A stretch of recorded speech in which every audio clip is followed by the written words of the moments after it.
Now if the bill is retained till maturity and dishonored at maturity and noting charges ₹50,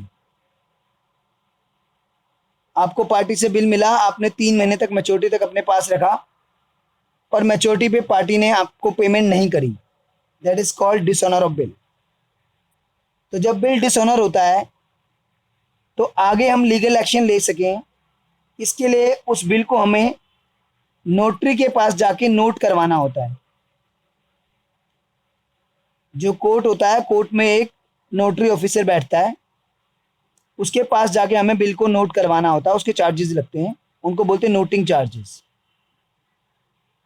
तो जब bill dishonour होगा तो जिसका B R होगा वो बिल को लेके नोटरी ऑफिसर के पास जाएगा, बिल को नोट करवाएगा ताकि फर्दर लीगल एक्शन ले सके वो।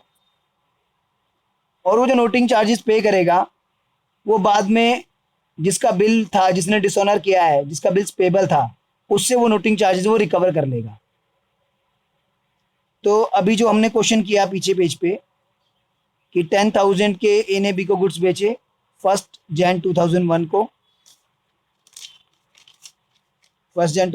को बी टू सेल्स, और उससे बिल ले लिया 1 जनवरी 2001 को बी आर टू बी। और अब मैच्योरिटी पे ये तो था जब ऑनर हो गया, तो अब है अगर मैच्योरिटी पे डिसऑनर हो जाए तो थर्ड एंट्री चेंज हो जाएगी। फिर थर्ड एंट्री ये नहीं रहेगी, थर्ड एंट्री क्या होगी वो देखिए। डिसऑनर हो गया बिल तो बी को हम दोबारा से पकड़ लेंगे कि भाई तुमने जो बिल दिया था वो डिसऑनर हो गया, कहाँ जा रहे हो तुम, दोबारा से डेटर हो गया बी हमारा। B is account debit, B R तो हमारा चला ही गया है बिल रिसीवेबल। और टू कैश, जो हमने ₹50 कैश पे करा, तो 10,000 का बिल था और ₹50 वो 10,050, 10,000 का बीआर चला गया और ₹50 कैश हमारी जेब से अभी गया है। Being bill dishonoured at maturity and noting charges paid by us.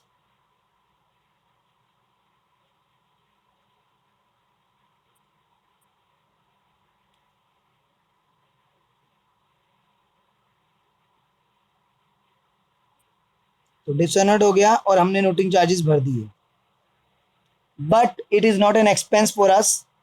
हमने सिर्फ पेमेंट करी है, हमने बी के अमाउंट में वो अमाउंट जोड़ दिया, वो हम बी से रिकवर कर लेंगे अमाउंट। तो अगर डिसऑनर होता है तो बी हमारा दोबारा से डेटर बन गया है। डेटर एसेट होती है और एसेट बढ़ती है तो डेबिट। बी आर तो हमारा अगर ऑनर हो गया तो भी बी आर चला गया, डिसऑनर हो गया तो भी बी आर चला गया, वो तो खराब ही हो गया, अब ड्यू डेट निकल चुकी है उसकी। तो बी आर एसेट है, एसेट को रिवर्स कर दिया। और टू कैश, जो हमारी जेब से ₹50 नोटिंग चार्ज के गए। बी क्या एंट्री करेगा, डिसऑनर हो गया अगर तो बिल्स पेबल तो ड्यू डेट हो ही चुकी है, ख़त्म ही हो गया है, चाहे पे करो चाहे मत करो, उसकी तो ड्यू डेट निकल ही गई है, तो वो तो ख़त्म हो गया। नोटिंग चार्जेस जो कि ए ने भरे हैं, बीयर तो इसी को करने पड़ेंगे, एक्सपेंस तो इसी का है और एक्सपेंस डेबिट होता है, और ए इसका दोबारा से क्रेडिटर बन गया। तो बिल्स पेबल के 10,000, नोटिंग चार्ज के 50 और ए को देगा ये 10,050। Being bill dishonoured and noting charges payable to A.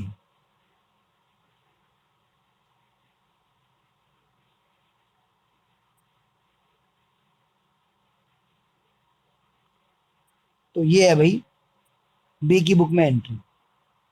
तो ऑनर्ड हो जाए तो ये एंट्री करेगा कैश टू बी आर या बैंक टू बी आर, और ये एंट्री करेगा बिल्स पेबल टू कैश, इसने पेमेंट करी है, उसने पेमेंट ली है। डिसऑनर हो जाए तो बी इसके लिए दोबारा से डेटर है और ए इसके लिए दोबारा से क्रेडिटर है। ₹50 ने पे करे, टू कैश लिख दिया, और बी आर ये करेगा, ये नोटिंग चार्ज लिख देगा, एक्सपेंस डेबिट होता है। तो ये एंट्रीज आपको लर्न करनी पड़ेंगी भाई, जो मैंने बताई हैं। ये अभी मैंने फर्स्ट केस किया है, retain till maturity honour dishonour दोनों। इसके बाद नेक्स्ट होगा discounting with bank, honour dishonour दोनों। फिर एंडोर्समेंट, ऑनर डिसऑनर दोनों। फिर bill send for collection, honour dishonour दोनों।